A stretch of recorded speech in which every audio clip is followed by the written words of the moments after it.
vamos a compartir el entusiasmo por esta película, maravillosa película, obra maestra incuestionable de Ingmar Bergman, Sonata de Otoño.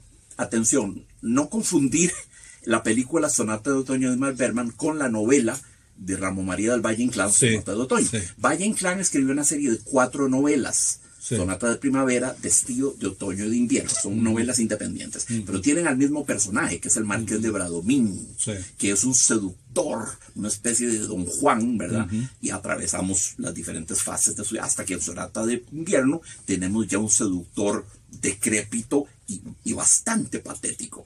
Pero bueno, eso es Valle Inclán. Ingmar Bergman no tiene nada que ver con Valle Inclán en lo absoluto. Es otra historia, es otra cosa, que no tiene nada que ver. Ingmar fue el guionista incluso, ¿verdad? Sí. Ingmar Bergman fue el guionista de la película. Y es un magnífico guión. Todo en la película es maravilloso. Sí, es impresionante. Es una película tremendamente intensa, Faustino, y te voy a ser honesto. Me pasa con Sonata de Otoño lo que me pasa con ciertas obras musicales. Te voy a decir cuáles. El Requiem de Mozart, la Sinfonía Patética de Tchaikovsky y el poema sinfónico La Isla de los Muertos de Rachmaninoff, que es que no es todos los días que la puedo ver. La película me aflige tanto, me resulta tan opresiva, me afecta tan hondamente, que yo tengo que estar en muy buena forma anímica para poder digerirla. Si ando medio deprimido, no la veo. Pero que esto no sea una cosa para desanimar a nuestros oyentes. No, la película es opresiva y es tremenda. Ahora, eso te afecta porque la película se trata sobre una pianista madre y una hija pianista también madre. ¿Te afecta por el oficio? No, sí, el oficio posiblemente añade. Pero podrían haber sido pintoras o escultoras o actrices o lo que fuera, que la situación básica es la misma. Una madre narcisista y egoísta, capaz de dar amor, sí, pero solo en su arte, en su piano, a sus grandes compositores y a su público, pero no a sus hijas, ni a su esposo, ni a su familia. Entonces tenés esa, y una hija resentida que la odia en cierto modo, por lo menos la mitad de ella la odia y la otra mitad la ama. Es una posición muy anfibológica, muy ambigua, la de la hija de esta gran pianista que es Lee Bullman. Pero remontémonos un poquito más atrás. Y Bergman es uno de los grandes directores, cineastas, realizadores del siglo XX. Nadie discute eso. Incluso muchos dirían que es el más grande del siglo XX. Está ahí arriba con Kurosawa, con Tarkovsky, con Fellini, con Visconti, con Da Sica, con John Ford, con David Lean, con Cielo Santo. Con grandes. Antonioni, por supuesto, Rossellini, Truffaut, Jean-Luc Godard, Claude Chabrol, Fritz Lang, Murnau, los expresionistas alemanes, en esa élite de los 25 mejores directores. Y sin duda estamos olvidando, siempre que uno hace enumeraciones, corre el riesgo de la injusticia, porque omitís a alguien. Ahorita me voy a acordar de alguien importantísimo que no mencioné. Pero él está en ese grupo y te repito, no pocos dirían que él es el más grande de todos. Posiblemente Woody Allen hubiera sido de esa opinión, y posiblemente lo es. Woody Allen admiraba o admira a tal punto a Ingmar Bergman que en el 78 hace una película que se llama Interiors, Interiores, con sus actrices de siempre. Está Diane Keaton, está Geraldine Page, en fin, las actrices y actores que son de su grupo. Y esa película Interiores de Woody Allen, que es muy tensa, muy oscura, con relaciones humanas muy problemáticas, ¿verdad? Es puro Ingmar Bergman. Es puro Ingmar Bergman, tiene el ritmo de Bergman, los encuadres de Bergman, los close-ups legendarios de Bergman, porque Bergman se caracterizaba por su gusto y su propensión para los close-ups. Hay que tener en cuenta, Faustinito, en el cine un close-up significa una cara de 15 pies de alto por 30 pies de ancho. Es una cosa descomunal. Ves hasta el último poro de la piel, ¿verdad? Entonces, usar close-ups es una técnica muy efectiva, muy impositiva. Muy impositiva. casi hasta violenta. Sentís que el personaje te invade, Claro. se sale de la pantalla y te come vivo. No, cuando tenés un close-up de Liv Ullmann, no podés ver para los lados. Liv Ullmann, tenés los ojos de ella encima. Y Bergman usaba mucho esta técnica de los close-ups, ese tipo de encuadre. Y bueno, y Woody Allen lo imita mucho en Interiors de 1978, que es, no voy a decir que un plagio, digamos que es un homenaje a Ingmar Bergman, una especie de, un ejercicio a la manière de, ¿verdad? Es que eso se hace mucho en componer a la manière de. Bueno, como prueba de doctorado, compongo una pieza a la manière de Debussy. A ver si uno conoce el lenguaje de Debussy y sabe usar los manierismos y estilemas y rasgos típicos del lenguaje de Debussy. Eso es lo que hace Woody Allen con Bergman, ¿verdad? Sin llegarle a la altura del maestro. Nunca. Ni remotamente, ¿verdad? Woody Allen es para otro tipo de cine. Yo vi Interiors en su momento, me gustó, pero no. Sí. Es una versión de Ingmar Bergman para pobres. Claro. Incluso las primeras películas en blanco y negro son una obra maestra. Bellísimas. Y fue premiado con los Óscares de la Academia a Mejor Película en Idioma Extranjero o a Mejor Film Foráneo. Fue premiado por la Virgen de las Fuentes, por... a través de un espejo oscuramente, ve qué curioso título, a través de un espejo oscuramente. Sí. Y la Virgen de las Fuentes fueron premiadas allá en los 40s, ¿verdad? Y son de sus primeras películas, o 50s quizás. Y luego fue premiado también por Fanny Alexander, que es ya mucho de más acá. Él tiene entonces 3 Óscares de la Academia, pero además tiene todos los premios de todas las academias que quieras. El Oso de Berlín, el Perro de Venecia, el Tigre de acá, el Gallo de Francia, los César, abuelo, todo. El Gato de Besania también lo tiene, se lo vamos a dar. Sí, no le faltan reconocimientos al gran Ingmar Bergman. Es un titán. Hay quienes dicen, Faustinito, que Sonata de Otoño no se cuenta entre sus grandes producciones, que no está a la altura de Gritos y Susurros, de Fresas Salvajes, que no está a la altura de Persona, que no está a la altura de Fanny Alexander, que no está a la altura del Séptimo Sello. Discrepo. Totalmente, porque psicológicamente esta película es arrebatadora. Sí. A mí las 2 veces que la he visto, bueno, me ha jodido, ¿verdad? Por todo el contexto de la película, la separación, vida, muerte, etcétera. No, es devastadora. Sí. Yo quedo devastado. Debo decirte que quedo drenado emocionalmente, pero es una bella manera de quedar drenado. Claro. Por eso no quiero que esto suene como que estoy desestimulando a nuestros oyentes a que la vean. No, corran a verla. No, hay que verla. Está en YouTube. Sí, está. Y gratis podemos verla. Y gratis. Claro. Y es fácil de encontrarla. Y con subtítulos en inglés, además. No tenés que aprender sueco para entenderla, ¿verdad? Esa relación de madre e hija, de odio y de amor, donde ella se muestra como maestra de su propia hija, que luego la quiere corregir, esa parte me interesa muchísimo. Ya la vamos a desarrollar. Por vos, ser pianista. Ya la vamos a desarrollar. Espérate para hacer algunas cositas introductorias. Dale. Ingmar Bergman nace en 1918, muere en el 2007, vivió 89 años. Comenzó a hacer cine en el 46 y su última película, Sarabanda, es del 2003. O sea que estuvo haciendo cine 57 años para un total de 49 películas. Aparte de eso, incontables trabajos teatrales, ¿verdad? O documentales, que no estoy incluyendo dentro de su filmografía, y guiones para otras películas. Claro. Y repito, montones de montajes teatrales, ¿verdad? Era tan buen director teatral como lo era cinematográfico. Entonces, bueno, a los 83 años todavía, a los 84 años todavía, en el 2003 filmando Sarabanda, murió en el 2007. A los 84 años se supone que un director está escribiendo sus memorias, ¿verdad? Biografía no autorizada, o dictándole a un amanuense sus memorias, ¿no? A los 84 años, 5 antes de morir, Bergman está todavía experimentando con tomas, luces, ángulos, encuadres, zoom, dollies, Dutch angles, todo eso. Es un hombre que nunca se repitió.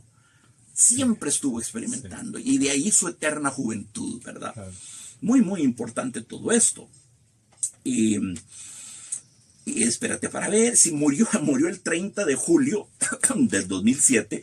¿Por qué menciono esto? Porque ese mismo día murió Michelangelo Antonioni, el autor de La Aventura, de La Noche, del Eclipse, de todas esas grandes producciones. Entonces, ve qué día funesto para el cine. El 30 de julio del 2007, la muerte de Bergman y de Antonioni. Es terrible eso. Claro. Es como la muerte de Shakespeare y de Cervantes el mismo día. En la misma fecha. Acordate. Pero a manera de trivia te voy a decir, hay un día todavía más luctuoso y más terrible para la historia del cine y casi cuesta creerlo. Me refiero al 29 de julio de 1983. Ajá. Oíme. Y compañeros, es que esto pareciera sobrenatural. Ese mismo día murieron Luis Buñuel, David Niven, el actor Raymond Massey, el actor Woodrow Parfait y el actor Fred Warning. Entonces, 3 grandes actores, y Luis Buñuel y David Niven, también gran actor. La parca ese día se ensañó con el cine. Yo voy a barrer a estos viejos, yo voy a causar aquí. Se dio un festín con el séptimo arte. Y ahí estuvo, sí, Bergman desde 1918 hasta el 2007, y desde el 46 hasta el 2003 produciendo maravillosas películas. Maravillosas películas. La Sonata de Otoño ha sido objeto de varias adaptaciones teatrales. Se presta, Faustino. Se cae, claro, es evidente. Claro. Son 4 actores, sí. son 4, es un cuarteto de personajes, a saber, Charlotte, la pianista virtuosa, que la interpreta Ingrid Bergman, la hija, Eva, que la interpreta Liv Ullmann, el esposo de Eva, que lo interpreta Abel Björk, y Elena, la muchachita enferma, que la interpreta Lena Niemann, ¿verdad? Entonces es un cuarteto, es rigurosamente música de cámara. Aquí no hay extras, no hay masas, no hay montones de personajes, es un cine intimista, todo para adentro y todo pasa en una casa. Si algo tiene hermoso Sonata de Otoño es que, a la usanza del teatro clásico y antiguo, hay unidad de tema, unidad de lugar y unidad de tiempo. Claro. La película comienza una mañana, una tarde, con la llegada de Ingrid Bergman a la casa de la hija. Sí. En la noche se desata la discusión entre madre e hija, y al día siguiente ya ella va en el tren a seguir sus giras de conciertos. Hay unidad de lugar. Claro. Cuando hay unidad de lugar, como que la mente no se ve distraída por ese bombardeo de cosas adláteres, ¿verdad? Todo sucede dentro de una casa, dentro de un cuarto, y es ni más ni menos que un juicio. Lo que la hija le hace a la madre es un proceso, es un juicio, es un tribunal. La juzga y la condena. Es tremendamente pesado lo que sucede en esa película. Y requería dos actrices soberbias, soberbias, como por supuesto lo fue Ingrid Bergman y Liv Ullmann, ¿verdad? Entonces, seguimos adelante. Ha habido adaptaciones teatrales, sí, de Sonata de Otoño, se han hecho en Madrid, en Estocolmo, en New Haven, por supuesto. Hay una película india que retoma el tema de Sonata de Otoño, puedes creerlo o no, y hay hasta una ópera. De nuevo, sí, le veo cara de ópera, sí, de ópera de cámara, de nuevo, ¿verdad? De Sebastian Fagerlund, del 2017, una ópera reciente que se hizo con el mismo guión de Ingmar Bergman, atención, ¿verdad? Entonces, se trata de música de cámara, eso es muy importante.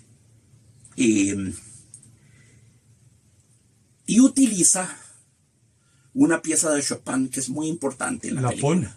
Se ve dónde la está poniendo. Sí, la tocan. Claro. Es el segundo preludio de los 24 que compuso Chopin, el segundo preludio en la menor. Es una pieza lenta, morosa, mórbida, inquietante, torva, oscura, con una mano derecha que parece no calzar con la izquierda. Y es a propósito que lo hace Chopin. Y una mano izquierda llena de disonancias. Es un Chopin que no suena a Chopin, o que revela, digamos, la faceta más oculta de Chopin, más nocturna, más perturbadora. Y es una piecita que dura 2 minutos. Si lo que tiene son 25 compases, son cuatro lineecitas, cabe en media página. A ver, 4 lineecitas, sobreentendiendo que cada una de ellas tiene dos pentagramas, la clave sol para la mano y la clave fa para la mano izquierda, ¿verdad? Bueno, sí, 4 lineecitas o 8, si querés, en términos de separar, ¿verdad? La clave de sol de la clave de fa. En todo caso, media página de música, media página. Pero qué intensidad de música, sí. Qué intensidad de música. Y aquí la música opera, lo como llamaremos, es música diegética. Este es un concepto que es importante señalar. ¿Qué es música diegética y qué es música extradiegética? A ver, música extradiegética es, por ejemplo, la música del Parque Jurásico. ¿Ok? Entra ahí, pompi, pompa, pa, pi, pi, ¿verdad? Todo eso. Pero esa es música que John Williams pone desde afuera para la película. No hay una orquesta en el Parque Jurásico tocando eso, ¿verdad? Eso es música extradiegética, no forma parte de la historia. Es un aditamento puesto desde afuera para realzar la película. Pero este preludio de Chopin es música diegética, es decir, los personajes la tocan dentro de la trama de la historia, está dentro, está enquistada en la historia, no está puesta desde afuera. Recuerdo una versión de Ana Karenina con Sophie Marceau, donde había un caso de música diegética, y estaba en una fiesta de palacio, ¿verdad? Con Vronsky, su amante, y la orquesta empieza a tocar un ballet de Tchaikovsky, un vals de un ballet de Tchaikovsky. Yo, como soy músico, no se me van esas cosas, pero era un anacronismo chillón y vergonzoso, porque cuando Ana Karenina bailó eso, Tchaikovsky le faltaban como 30 años para componer la pieza en cuestión. Si la hubieran puesto no diegética, no importa. Desde afuera, el proyector puede lo que le dé la gana, la cucaracha o un vals de Tchaikovsky da lo mismo. Pero si la están interpretando una orquesta ahí in situ dentro de la escena y Ana Karenina baila con eso, caramba, tienes que hacerte asesorar. Ahí falló la producción, falló el asesor de producción, ¿verdad? Y yo en música siempre estoy fijándome en esas cosas, ¿vos sabes? Claro. Entonces, el preludio de Chopin es música diegética, forma parte de la historia. Sí, exactamente. Este preludio es muy, muy impresionante. Muy impresionante. Chopin no le ponía nombres a los preludios, simplemente los llamaba preludios. Pero 2 grandes intérpretes, Alfred Cortot y Hans von Bülow, le pusieron nombres a los preludios, títulos imaginarios, sin la autorización del compositor, solo para estimular la imaginación del intérprete, para guiar al intérprete como de qué atmósfera crear, como si la música no bastase, pero bueno, está bien. Entonces, a este preludio, mira lo que te voy a decir, Cortot le puso este título: Dolorosa meditación, el distante y desierto mar. Y Hans von Bülow le puso de título Presentimiento de muerte. Es una música cuajada de intensidad, ¿verdad? De nuevo, esos títulos no son de Chopin, pero están muy bien puestos, ¿verdad? Ahora que hablamos de música diegética y no diegética, hay una película de Woody Allen muy divertida en la que Woody Allen juega con lo diegético y no diegético. Él entra a una habitación con su novia en brazos, alzada, la pone en la cama, recién casada, la novia en la cámara nupcial, en el tálamo nupcial, la pone ahí, y se oye una música de arpas, muy romántica y muy sensual. Entonces uno dice, bueno, música extradiegética, ¿verdad? En eso, Woody Allen se pone de pie, abre el closet y saca a un arpista que estaba ahí escondido tocando. ¿Qué hace usted aquí? Sale de aquí, usted es un guayero, un mirón, un indecente, sale de aquí. Entonces, lo que parecía de música extradiegética, Woody Allen resulta que es diegética porque, en efecto, había un arpista metido entre el closet tocando esa música. Entonces, ahí Woody Allen pasa de lo extradiegético a lo diegético, como un chiste magnífico, ¿verdad? ¿A qué arpista se le va a ocurrir meterse entre un closet? Es ridículo, ¿verdad? Ingmar Bergman era un enamorado de la música, profundo conocedor de la música, tenía debilidad por la música barroca, por Bach y por Händel. Ya ahora vamos a hablar más de eso. Se oye Bach y se oye Händel en los créditos. En los créditos de la película se oyen. Porque es impresionante. Ya en los créditos hay una gran belleza. Mira, Sonata de Otoño es una sinfonía en ocre menor. Las fotos, los paisajes, los cuadros, la sala, los vestidos, el color de la valija de Ingrid Bergman, el suelo, los techos, todo es detalle ocre. lo cuidó. Todo es ocre, Sí, café, sí. sepia, amarillento, una pincelada de rojo por aquí o por allá, colores de otoño. Él usó una paleta en todo, vestidos, paredes, luz, iluminación, background, segundos planos, toda la película está saturada de colores de otoño. Repito, cafés diversos, ¿verdad? Sepias, ambarinos, colores, ¿verdad? Ambarinos, amarillentos, un toquecito de rojo por aquí, por allá, todo es ocre. Entonces es una sinfonía visual. Los créditos aparecen sobre una pared, sobre una especie de pintura abstracta llena de ocres, con una manchita roja así apenas como para jalar el ojo, ¿verdad? Y eso lo tenemos ya desde los créditos. Entonces, muy importante, vamos a recopilar aquí los 4 personajes porque esto es un cuarteto, repito. ¿Qué es un cuarteto en la música clásica? O lo que es el cuarteto clásico, el cuarteto por excelencia, ese que Haydn hizo 85 y Mozart hizo 50 y tantos y Beethoven hizo 17, Schumann 4 y Brahms 4, etc. Los cuartetos de cuerda están constituidos por violín primero, violín segundo, viola y violonchelo, no contrabajo, los tintos, no contrabajo. Okay. Tendría que ser un cuarteto muy atípico, pero no, el cuarteto clásico es violín primero, que es como el director del grupo, violín segundo, viola y cello. No hay contrabajo, pero hay 2 violines. Entonces aquí vamos a ver, tenemos 4 personajes cruciales. Charlotte, gran pianista de concierto, interpretada por Ingrid Bergman. Que es la madre. Que es la madre, sí. Claro. Charlotte. La película es Sonata de Otoño del 78. Ingrid Bergman empezó a padecer de cáncer del seno cuando estaba filmando Muerte en el Expreso de Oriente en el 7-4, ¿verdad? En el 7-4, ahí se hizo ya su primera mastectomía. En el 78, filmando Sonata de Otoño, que es del 7-8, se le declaró otro tumor. Entonces, cuando ella hace, por ejemplo, la escena en que se acuesta de espaldas en el suelo, con los brazos para arriba, a empezar a medio defenderse del bombardeo que la hija le está dando, ¿verdad? Fue dolorosísimo, porque ella ya tenía ganglios arrancados, ya tenía cosas terribles. Esa pose de acostarse de espaldas, no tenés idea lo que le dolió. Fue martirológico el sacrificio que hizo ella, extraordinario fue. Ya en Sonata de Otoño, Ingrid Bergman tiene 62 años. Esa es la edad de Charlotte, la gran pianista que llega. Primadona, acostumbrada a ser el centro del mundo, acostumbrada a vítores, ovaciones, bravos, encores, orquestas, críticos, delirantes, ¿verdad? Primadona, vedette, ¿verdad? Tremenda, gran pianista. Tenemos evidencia amplia en el film para saber que era una gran pianista. Sabemos que dejó abandonada a la familia una vez porque tenía que grabar las 19 sonatas para piano de Mozart.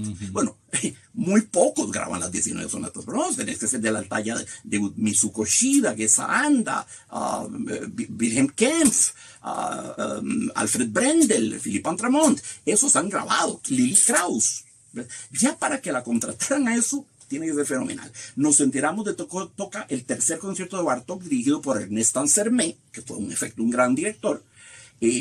Nos enteramos de que toca el concierto de Schumann maravillosamente, de que la llevan a tocar el primero de Beethoven, y ahí ella tiene su historia. Sí, por las obras de repertorio invocadas, colegimos que en efecto es una gran pianista, ¿verdad? Gran pianista. A nadie, ninguna casa discográfica le comisiona grabar las 19 de Mozart, a menos de que seas un soberbio pianista. Entonces, ahí tenemos a Charlotte, 62 años. La película es del 78.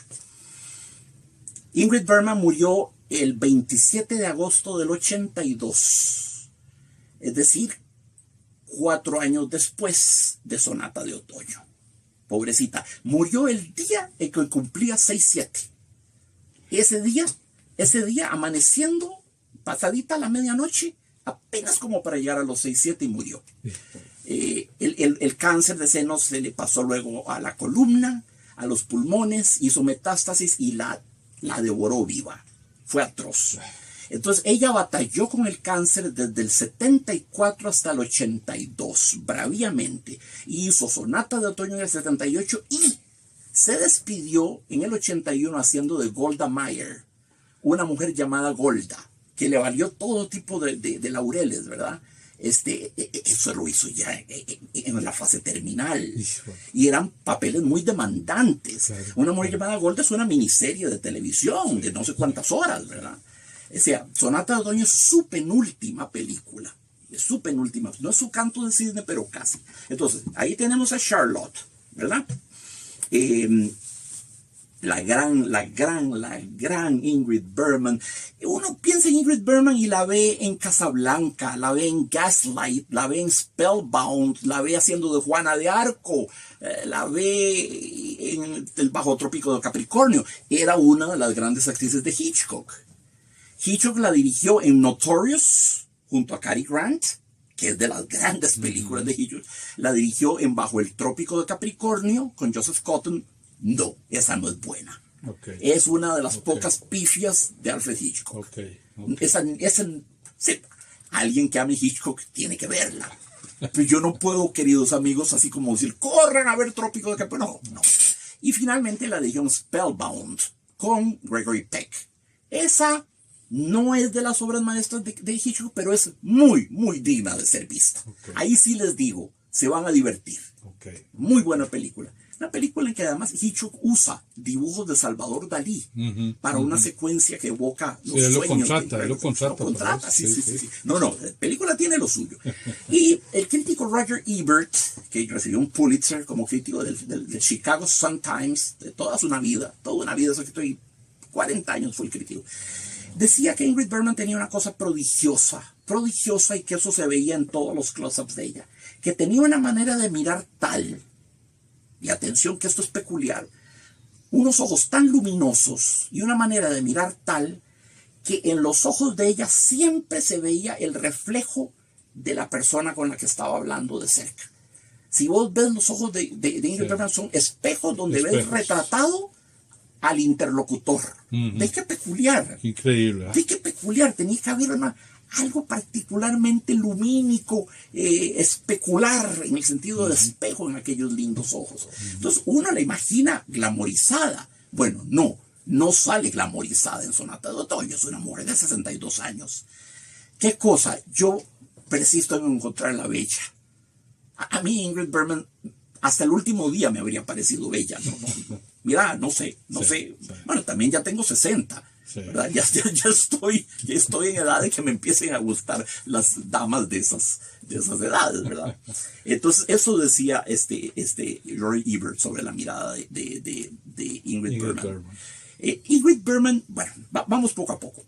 Pasamos, es el violín 1. Okay. El violín 2, Eva, su hija, interpretada por Liv Ullmann. Liv Ullmann fue compañera sentimental de Ingmar Bergman. Liv Ullmann hizo la película con 39 años y se ve hasta más joven. Liv Ullmann hizo 11 películas con Ingmar Bergman. Era una de las actrices fetiche de Ingmar Bergman, una de las actrices de toda su vida, ¿verdad? Al lado de Bibi Andersson, que también fue compañera, esa sí fue esposa y le dio hijos a Ingmar Bergman. Al lado de Harriet Andersson, de Max von Sydow, que lo usa en El Séptimo Sello, entre montones de otras cosas, de Ingrid Thulin, ¿verdad? Y además utiliza una cosa muy importante, Ingmar Bergman utiliza aquí la cinematografía, la cámara de Sven Nykvist, que hizo 20 películas con Bergman, de las 46 que hizo, 20 películas las hizo con Sven Nykvist. Era él, o si no, Gunnar Fischer. Esos eran los dos directores de cámaras de sus películas. Así que gran parte de la belleza de Sonata de Otoño de esos enmarques, de esos cuadros, de esos enfoques, de esa textura, de esos colores, es producto de Sven Nykvist. Okay. Bergman tenía el mejor director de cámaras del mundo, ¿verdad? Pero si volvamos a Eva. Eva tiene 39 años, es la hija, ¿verdad? Lee Bullman decía que ella y Ingmar Bergman habían tenido un matrimonio creativo. Nunca se casaron. Ni tuvieron eso, pero que era un matrimonio creativo. Pues claro, hicieron 11 películas juntos, imagínate, Faustinito. Y decía esto muy lindo. Bergman decía esto muy lindo. Nos hacemos sentir vivos el uno al otro. Y poco importa que a veces eso duela. Lo importante es que se hacían sentir vivos el uno al otro. Que a veces dolía. ¿Qué importa? Es el precio que hay que pagar. Bueno, y ahí tenemos violín 1 y violín 2. Repito. Okay. Charlotte, que es Ingrid Bergman, y Eva, que es Lee Bullman. Vamos a poner la viola. La viola la hace Lena Niemann en el papel de Elena, que es la hija de Ingrid Bergman, la hermana de Lee Bullman, la hermana de Eva, y que es muy jovencita, mucho más jovencita, y padece de algún problema neurológico cerebral muy grave, degenerativo. Va a morir muy pronto, es evidente. No puede hablar sino es con una inmensa dificultad. Y se arrastra por el suelo, recta por el suelo. No puede caminar, no tiene uso. ¿Qué escenas más fuertes? Terribles. Cuando ella se tira de la cama y se arrastra hacia el borde de la escalera y agarra los barrotes de la escalera, diríase que está detrás de una prisión, que está detrás de una jaula. Porque acordate que Charlotte, la mamá Ingrid Bergman, la había refundido en un hospicio. La metió en un asilo para no tener que ver con ella, no la quería. Decía que era un engendro. De hecho, cuando llega Ingrid Bergman, ¿verdad? Cuando llega Charlotte a la casa de campo de su hija Eva, y Eva le dice, tengo aquí en la casa a Elena. Ingrid Bergman se turba, se enoja, se irrita, ¿verdad? Charlotte, mejor dicho, se irrita. ¿Pero para qué la has traído aquí? No sé qué. Cuando la va a saludar, dice, qué horror, esa piel suavezucha. Y luego los tendones tensísimos. Todo, es parte de su agonía, es parte de su muerte. ¿Cómo engendré yo esto? No la quería para nada. No. La había puesto en un asilo. La que la trajo a la casa fue la maravillosa hermana que era Eva Lee Bullman, ¿verdad? Le gustara o no, a Ingrid Bergman la trajo a la casa para darle cariño. Ahí tenemos la viola. Y el violonchelo, muy importante, Havel Björk, que se llama Víctor. Víctor es el esposo de Eva. Es el vicario del pueblo. Ellos viven en un pueblecito chiquito, es el vicario, es un hombre religioso, ¿verdad? Noble, padre adoptivo de Elena, la enferma, padre adoptivo de Elena, ¿verdad? Puesto que su verdadero padre y el padre de Lee Bullman, Joseph, había muerto hacía tiempo. Entonces ahí tenemos el cuarteto. Madre, hija, hermana enferma con su papá adoptivo. Madre, hija, digamos, esposo de la hija y yerno de Ingrid Bergman, y la hija enferma, que es Elena. Un personaje en absencia es Eric, el chiquito que al cumplir 3 años se le ahogó a Eva, a Lee Bullman, en el lago que quedaba cerca de la casa. Terrible.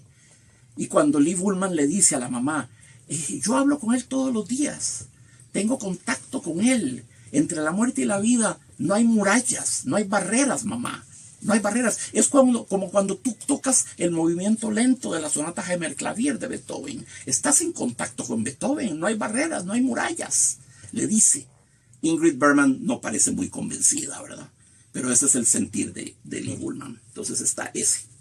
Es muy importante el papel de Havel Björk, de Víctor, porque fíjate en esto, Faustinito. Víctor hace lo que se llama romper la cuarta pared. Víctor le habla al público. Víctor le habla a la audiencia. De hecho, la película comienza y vos ves sentadita a Lee Bullman allá al fondo escribiendo su cartita. Y él está de frente. Está de frente como detrás de una puerta, como en la sombra, y él comienza narrando, casi haciendo de narrador omnisciente. Entonces, lo que hace este actor es romper la cuarta barrera. Okay. El cuarto muro. A ver, un actor está metido en una pantalla, limitado por las 3 dimensiones: altura, extensión y profundidad. Una pantalla, ¿verdad? Eso es lo que tiene. Ese es el hábitat. Ese es el universo físico de un actor. Eso es lo que tiene. Las 3 dimensiones: alto, largo y profundidad. Pero si un actor, por así decirlo, se sale de la pantalla a interpelar a los oyentes, está rompiendo la cuarta muralla, la muralla que lo separa del público. Eso es lo que se llama romper el cuarto muro, metafóricamente. Eso lo hacían mucho lo pasaron a hacer mucho los grandes cineastas de la Nouvelle Vague francesa. Jean-Luc Godard, por ejemplo, en Pierrot le Fou, Jean-Paul Belmondo, va en el carro con Anita Ekberg. Hay un momento en que paran frente a un semáforo y Jean-Paul Belmondo se vuelve hacia el público, hacia el público en el cine. Y les dice: esta chica no sabe conducir. Tenemos que ver ahora a la izquierda o a la derecha. ¿Qué me dicen ustedes? ¿Hacia dónde doblo? Preguntándole al público. Es casi como si se saliera de la pantalla y nos interpelara. Esto no viene de Jean-Paul, no viene de Jean-Luc Godard. Vamos más atrás, vámonos a los 20s. Acuérdate del gordo y el flaco. Bueno, el gordo Oliver Hardy, el flaco Stan Laurel. Típico. Cuando el gordo, que esos eran maravillosos comediantes, sí. Cuando le pegaban un pastelazo al gordo, ¿ok? Laurel sin querer le pegaba un pastelazo, tipo Los Tres Chiflados, al gordo Hardy. ¿Qué hacía Hardy?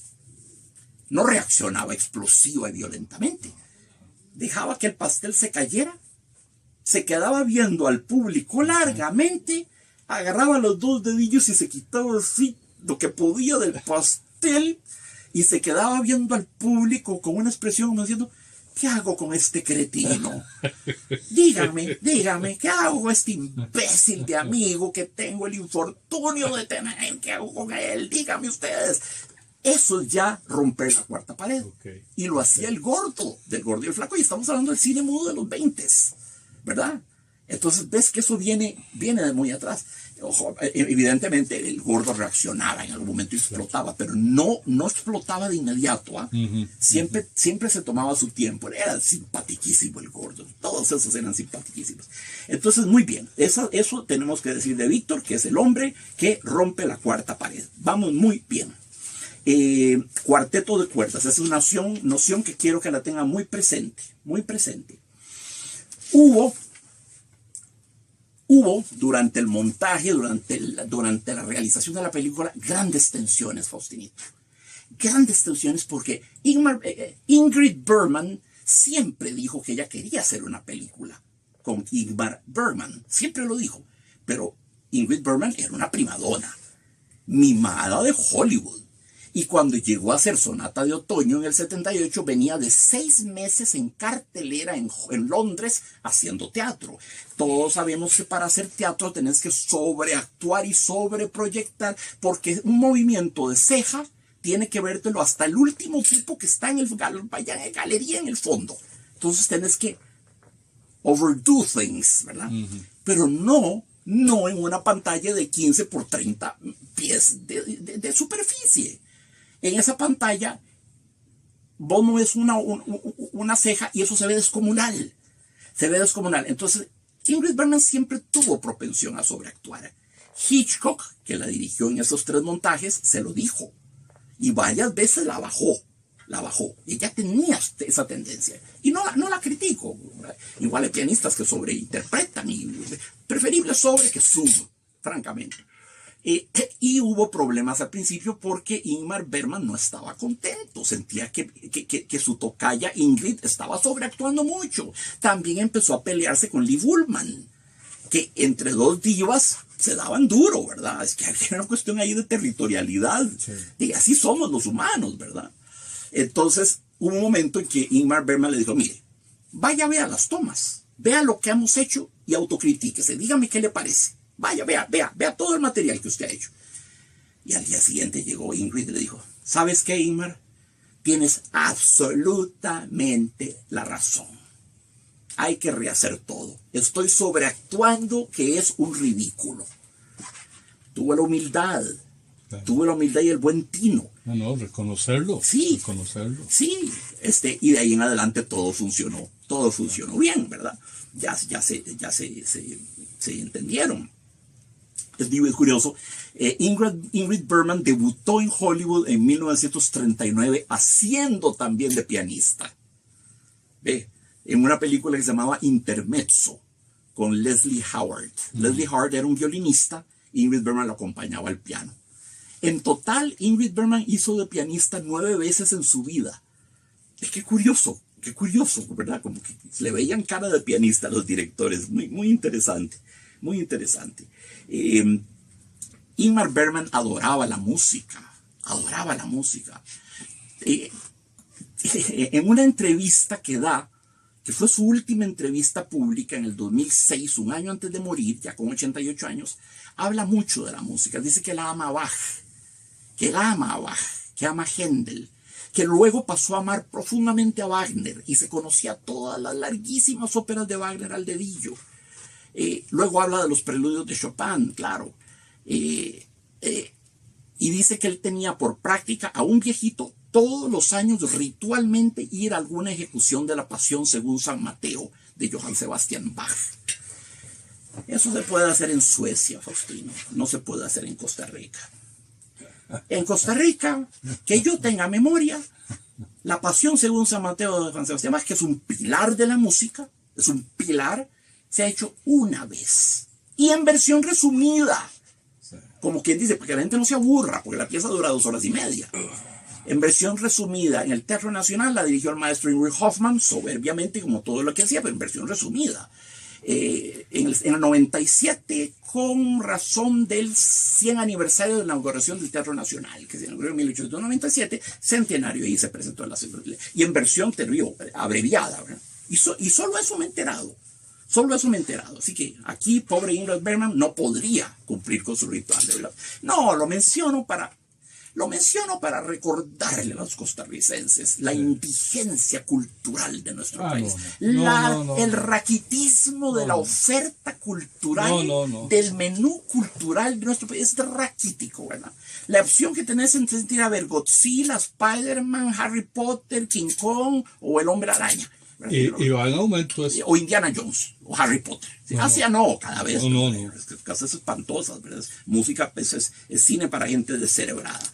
Entonces, dice Ingmar Bergman que a él lo impresionó mucho de chiquito, cuando tenía 5 años, un violinista que tocó en la casa una melodía folclórica sueca y que no sabe por qué le evocó la imagen de su madre yaciendo dentro de un ataúd. Y que lloró tremendamente por esa melodía. ¿Ves qué curiosa asociación, verdad? Sí. Qué curiosa asociación. Usaba mucho a Bach en gritos y susurros. Ahí está Bach.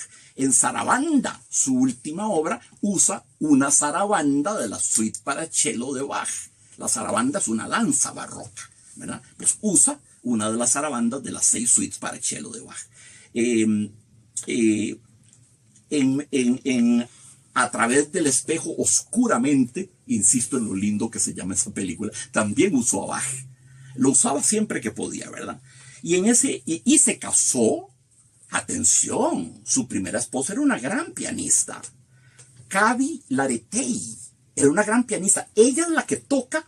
Cuando vemos las manitas en el piano tocando el preludio de Chopin, esa es Kavi Laretei. La esposa. Sí, la esposa. Y la versión que oímos es de ella. Okay. Y todo lo que se oye de piano es de la esposa. Es de ella, la esposa. Sí, se casó con una gran pianista, imagínate, pues la música era parte del alma misma de Bergman. Sí. Y su cine es muy musical, ya vamos a ver de qué manera. En esa entrevista que le hace en el 2006, un año antes de su muerte, él pregunta a su público, dice, díganme una cosa, ¿de dónde procede la música? Y segunda pregunta, ¿por qué el ser humano es el único animal capaz de hacer música? Y en cuestión de minutos ya había recibido 200, 300, 500 emails de todo el mundo dándole sus opiniones de dónde procede la música, etc. No nos vamos a ir por esos andurriales. Yo tengo mis ideas al respecto, pero no estamos hablando de música. Entonces, para que vean a qué punto la música era parte del universo íntimo de Ingmar Bergman. Los cuadros que arma Bergman en Sonata de Otoño son tan bellos, La fotografía es tan bella, Faustinito, no sé si te evocó a vos eso. Yo sentía que, aparte del mobiliario, que era evidentemente moderna, me daba la impresión de estar viendo un cuadro de Rembrandt. Sí. Los cuadros de Rembrandt tienen mucho ocre, Sí. mucho sepia, mucha textura, mucha oscuridad. Sí. Y generalmente están hechos en estilo viñette. Es decir, que los bordes son oscuros y al centro ves la imagen muy iluminada y hasta alrededor todo oscuro, ¿verdad? Sí. Bueno, es casi así como nos aparece Lee Bullman en la primera toma de la película. Ella sentadita y todo alrededor como oscuro. Y ella usando, y todo lo que vemos de ella en tonos ocres, en tonos color café. Entonces yo siento que está Rembrandt ahí, en particular. Muy interesante que utiliza mucho cuando aparece Lee Bullman sentadita, escribiendo su carta para la mamá, o su etcétera, etcétera. Berman arma un dispositivo que en francés se llama mise en abîme. Es decir, vos ves el marco de la cámara, está ahí, implícito. No lo ves, pero está implícito. Y luego hay un marco creado por dos grandes puertas. Y luego hay un marco creado por otras dos grandes puertas que se abren. Y luego Lee Bullman está metida dentro de un marco que es el ventanal. Y ahí está sentadita sobre la mesa escribiendo. Entonces, tenés como las matroshkas, como las muñequitas rusas, ¿verdad? Una entre otras. Exactamente. Claro. Exactamente. Tenés la impresión de que Lee Bullman está metido dentro de cuatro diferentes cámaras, ¿verdad? Y eso es muy llamativo. Y es un recurso genial y revela un ojo magistral, ¿verdad? De nuevo, es como la escena de los actores en Hamlet, ¿verdad? Es teatro dentro del teatro, ¿verdad? Una cosa contenida dentro de otra que se contiene dentro de otra. Los franceses hablan de una mise en abîme, ese es el término. Muy bien, seguimos. Por supuesto, se desata el juicio terrible esa noche, ¿verdad? Porque, bueno, acaba de llegar Charlotte, la gran pianista. Desde que se llega es una pura quejumbre, ¿verdad? Quejándose del camino. No, maneja bien, pero ese último tramo era un pedregal, ¿qué problema? Se queja del carro, ¿verdad? Piensa incluso regalarle su viejo Mercedes-Benz a la hija porque realmente el carro no funciona. Se queja de la bañera que no sabe usar. Se queja de la comida porque su hija es una cocinera inepta. Se queja del servicio de larga distancia por teléfono. Es que no oigo nada. Dígame qué, me va a cambiar una fecha de conciertos. No le oigo nada. No, esa porquería de teléfono. Se queja de todo. Qué vieja más incómoda, por el amor de Dios. Y más encima, como ya le enseñaron a Elena, lo que ella no quería verla, y siente que esa es casi una agresión de parte de su hija, Eva. Entonces, a propósito, acordate, se pone el traje rojo. Parece una vestal, parece una sibila de un culto pagano. No baja a cenar, entra a escena. Entra actuando, ahí no es la mamá, es Charlotte, la gran pianista con su vestido rojo, y lo dice para fastidiar a todo el mundo. Es evidente que me quieren hacer sentir mal, es evidente que me quieren hacer sentir culpable por Elena. Para fastidiarlos a todos me voy a poner mi mal rojo vestido, y así baja. Eso, mira, la vieja era maldosa, ¿verdad? Sí. Era maldosa. Entonces, claro, comienza el juicio. Cielo santo, cómo le llueve a Ingrid Bergman. Qué cosas tan terribles le reprocha a su hija, ¿verdad? Y Ingmar intercala analepsis. Analepsis es el contrario de prolepsis. Una analepsis es un flashback. Ves momentos en que ves a Lee Bullman chiquitita. Cuando llega esperando que la madre termine de ensayar y se le acerca. Y ella le dice, ¿sabes una cosa, mi amor? Mamá quiere estar sola un rato. Mamá quiere estar sola. Vete a jugar, vete a jugar. Y le cierra la puerta y la deja afuera. Ella siempre se sintió excluida de la vida de la madre. Entonces, claro, comienza el juicio tremendo. Y entre otras cosas, Lee Bullman le dice,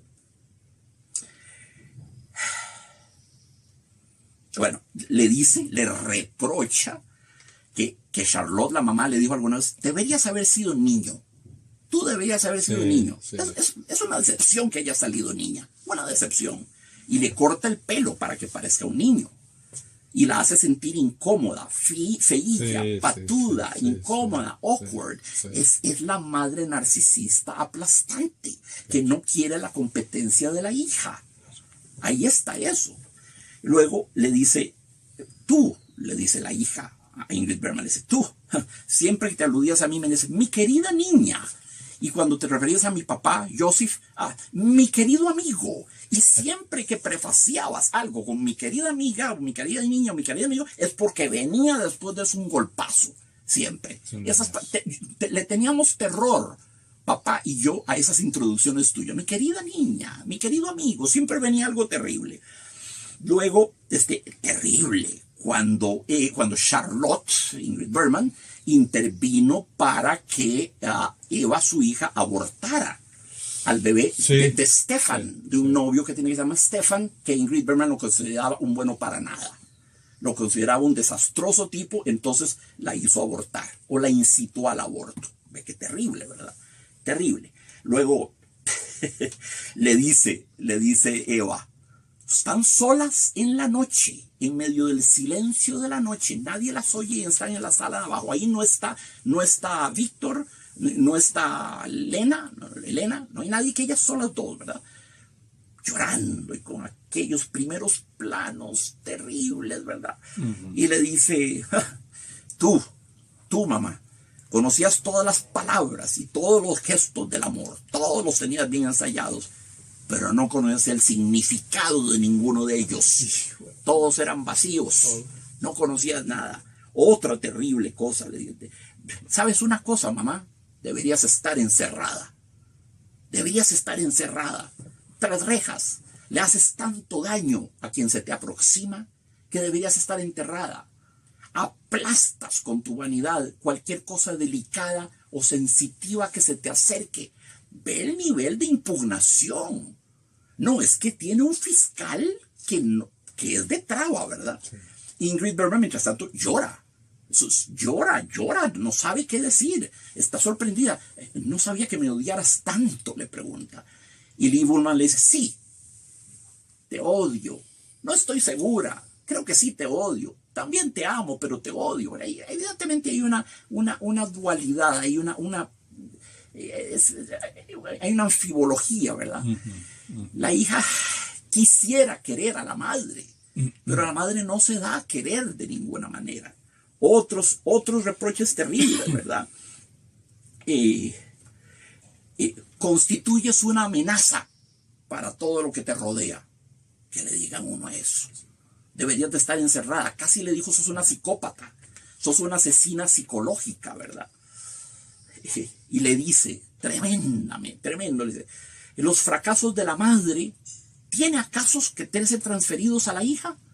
Los fracasos, las amarguras, las derrotas de la madre, ¿acaso había que transferírselas a la hija? Le dice.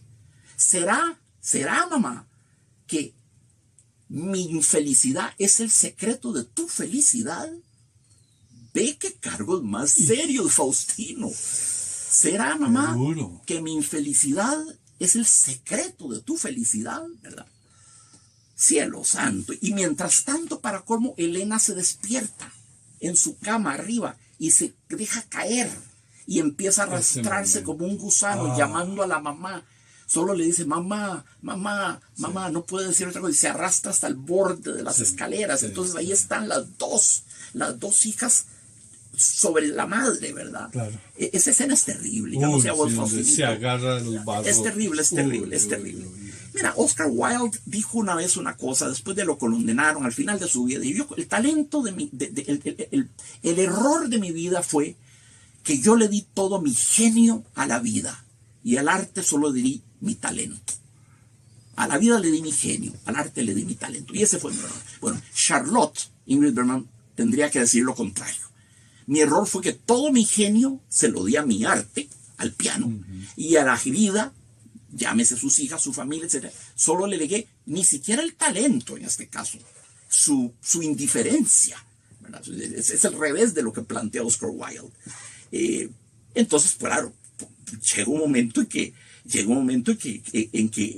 Ingrid Bergman se acuesta. Entonces entramos como en la fase de lo que la defensa tiene que alegar. Por acuérdate, todo esto es un tribunal. Ingrid Bergman venía a pasar unas vacacioncitas en Ocas y se encontró con el juicio de Nuremberg. No fue una cosa terrible, ¿verdad? Se acuesta sobre la espalda, que sí, quienes vieron eso dijeron que fue terriblemente difícil para la actriz, ella ya con el cáncer diseminado, la médula espinal, toda, adoptar esa posición tremendamente difícil. Pero qué mujer más valiente era Ingrid Bergman, y qué gran actriz. Y entonces ella se defiende y dice, la verdad, Eva, solo he amado la música. Es el único lenguaje que conozco. Yo no recuerdo a mi madre, ni siquiera recuerdo la cara de mi madre. Nunca fue cariñosa conmigo mi madre, no me enseñó a querer. ¿Qué podía yo darte si yo misma no sé nada de eso? Yo te eduqué como me educaron a mí, dice. Nunca he crecido. Lo que es más, ni siquiera he nacido. Ni siquiera he nacido, dice. De los partos que tuve, Elena y tú, Eva, lo único recuerdo es que fueron terriblemente dolorosos. No me depararon ninguna alegría.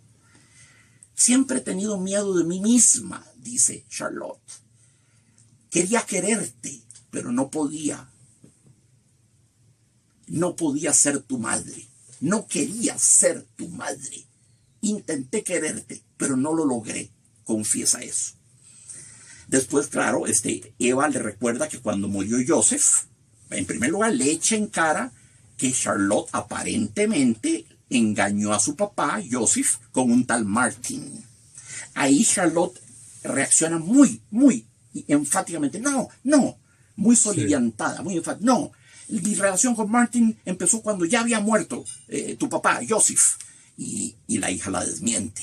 Tengo cartas que tú le mandabas a mi papá y yo se las leía mientras él lloraba, largas cartas. Tú nunca te enteraste de eso, nunca te enteraste de nada que no fuera a tocar Schumann, Bartók, Mozart, Beethoven, lo que fuera. Qué fuerte. Es terrible, es terrible. Entonces, Ingrid Bergman se hizo de un nuevo amante que se llamaba Leonardo. Leonardo actuó como papá adoptivo de Eva y de la enfermita, ¿verdad? Elena. Y Elena se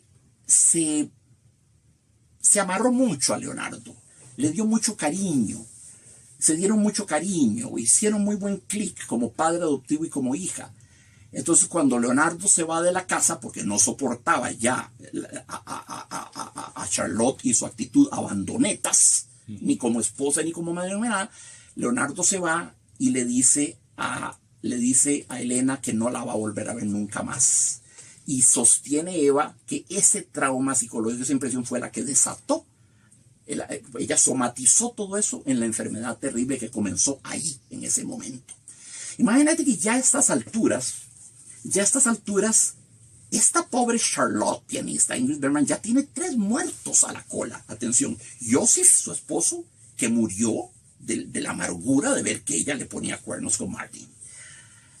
El bebé que hizo abortar a Eva, obra de un tal mediocre Stefan, según ella. Y la pobre Elena, que pronto va a morir, evidentemente, de la enfermedad, descuidada como la tuvo. Ya lleva 3 cadáveres en su faltriquera, ¿verdad? Y cuando ella trata de defenderse, la pianista Charlotte le dice, Eva, siempre has tenido esa especie de sistema de descuento. Las cosas los pecados y las trapacerías y las guarrerías que has hecho, te las castigas con descuento. Grandes descuentos. Pero a todos nosotros nos juzgas con los precios más altos, ¿verdad?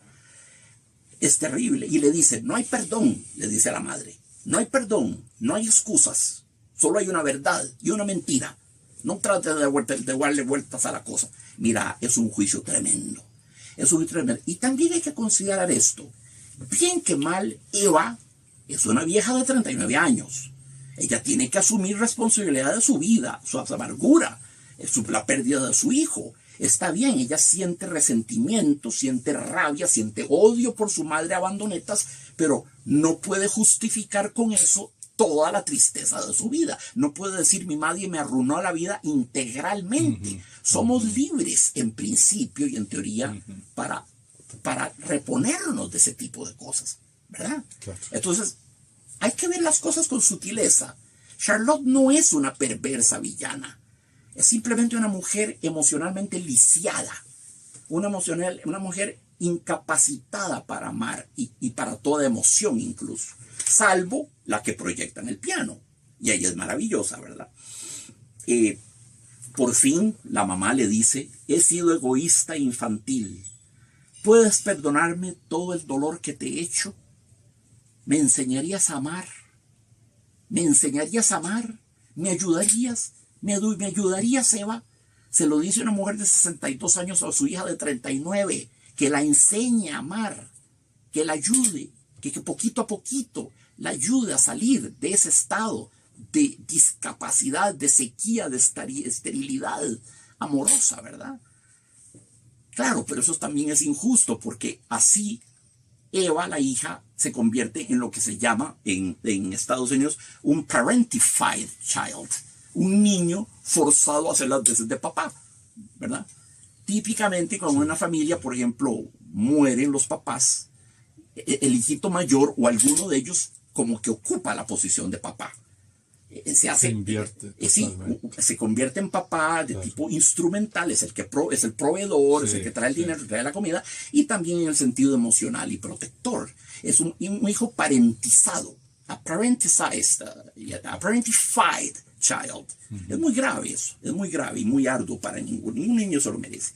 Bueno, en último caso, ¿verdad? En último caso vemos a Eva, a Charlotte al final. Después de todo aquel intercambio de agresiones y de cosas terribles, vemos a Charlotte en un vagón de tren que ya se va de nuevo, como siempre, yéndose, ¿verdad? A tocar sus conciertos. Va con un manager que es buen amiguillo, no me parece que sea amante, pero es un buen amiguillo. Y ella va en el vagón de tren y dice esto que es muy interesante. Pero los críticos me han siempre elogiado. Dicen que mi sonido es generoso. Dicen que mi concierto de Schumann es generoso. Y cuando toqué la gran sonata de Brahms, siempre dijeron que yo era una pianista muy generosa emocionalmente con el piano. Y que era muy generosa, que tocaba 10 bises o encores si fuera necesario. Siempre fui elogiada por mi capacidad de comunicar y de darme y de entregarme al público. Como diciendo, esto me redime. Esta generosidad mía de artista me redime de mi mezquindad como madre. Eso es lo que ella trata de autoconvencerse, ¿verdad? Pero claro, hay ese shot, hay ese momento en que Ingmar Bergman la ve a ella mirando por la ventanilla del tren y se ve el reflejo de la cara de ella. Ya es de noche. Se ve el reflejo y ella ve su reflejo como diciendo, no me puedo engañar, no. He sido una gran artista. He dado inmensamente en ese ámbito de las 88 teclas del piano, pero fuera de eso, he sido una despreciable madre y una despreciable persona. Se ve triste. La película termina de nuevo con Liv Ullmann metida ya entre varios cuadros, más todavía, más cuadros, sentadita igual, como una especie de imagen, como de nuevo a lo Rembrandt, escribiéndole una larga carta a la madre, donde le propone que empiecen de nuevo, que ella la va a enseñar a amar, que la perdona, que olvidemos todo eso, que pongamos toda amargura en el pasado, que mantengamos este vínculo, que ahora en adelante podemos crecer, que no le va a volver a increpar nada. Ella prometiéndole eso. Vemos a Víctor que tiene la carta, la lee, y sabemos que Liv Ullmann le pide a Víctor que la vaya a dejar al correo. Luego vemos una imagen de Charlotte, de Ingrid Bergman, devastada, vestida de negro, llorando, pero no sabemos si recibió la carta. Hubiera sido maravilloso que la recibiese. Todos esperamos que la haya recibido, pero Ingmar Bergman no nos pone a... Es como un final de cuento. No nos da el shot de ella leyendo la carta. La vemos triste, demacrada, los ojos se ve que ha llorado, pero no sabemos, no nos pone ese momento en que ella, señora Charlotte, también acaba una carta de su hija, no la ves leyendo, entonces no sabes, termina la película y no sabes si ella recibió la carta de la hija, entonces todo queda abierto, todo queda en suspenso. Va a haber efectivamente una posibilidad de reiniciar tardíamente una relación madre-hija, una mutua propedéutica del amor, donde la hija le enseña a la madre a amar. ¿Va a darse ese milagro o no? Bueno, Bergman no nos dice, Ok. no nos satisface Sí. y la película queda inconclusa, abierta, con lo que Eco llamaría una obra abierta, y la verdad, quedamos muy tristes. Pero con la sensación de haber visto una película de una hondura psicológica. Sí, fue devastadora. Hay una verdad humana Sí, en esa sí, película. sí. Y mira, Que a todos nos ha tocado en algún claro, momento. a vos más, A Faustinitos. a mí esa película, esta segunda vez, me arrebató. Sí, no, y yo tengo programado hacer un libro sobre cine, entonces la he visto 10 veces. Claro. Me conozco largos tramos de los diálogos incluso. Sí. Y comprendo como pianista esa justificación que ella se da en el tren. No, pero yo no es que sea una miserable, he dado mucho a mi público, a mi gente. Puedo dar, bueno, sí puede dar, pero únicamente en tanto que artista, a su público, a su piano, a Schumann, a Brahms, a Bartók, ¿verdad? Es terrible. Y menciona aquella terrible, cuando tocó el primero de Beethoven, que no es tan difícil, con un director, Schmitz, ya lo había tocado en el 37, muy jovencita, lo vuelve a tocar 30 años después, y Schmitz le dice, ¿para qué persistes en hacer el ridículo, Charlotte? ¿Pero por qué? Bueno, porque ya no estás tocando tan bien como antes, y se ve que eres una mujer insatisfecha, solitaria y amarga. ¿Por qué no vuelves a tu hogar, con tu casa, como una persona normal? Y Redmayne le pregunta, ¿pero por qué? ¿Por qué sabes que? Porque la versión del 37 fue tan linda que mira la partitura. Yo apunté en la partitura. Hoy dirigí el mejor primer concierto de Beethoven de mi carrera. Eso fue lo que sentí en el 37. Pero ahora Charlotte ya no es lo mismo. Sí. Y eso la hirió. Bueno, como podrás imaginar, ¿verdad? Sí. Porque ese es el campo donde ella puede dar. Y se resulta que ni ahí puede dar, pues está muerta en vida. La película, mira, es fantástico. Es una daga al corazón.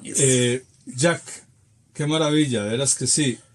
Ahora que iniciamos esta nueva serie de cine, empezamos con Sonata de Otoño. ¿Con qué vamos a seguir?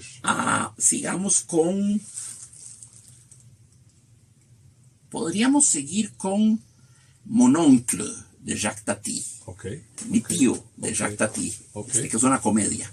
De acuerdo. Para que la empiecen a buscar. Y sí está en internet. Voy a buscarla. Mon oncle Jacques Tati. Jacques como yo y Tati.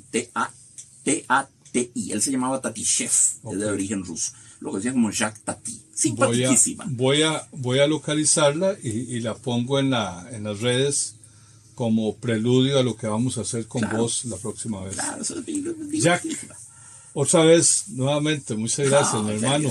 Gracias a vos, querido amigo. Gracias a vos, querido Café hermano. Besania te da las gracias. A vos las gracias. Pura vida. Estoy feliz Pura de vida. compartir. Buenas tardes. Buenas tardes a todos, queridos amigos.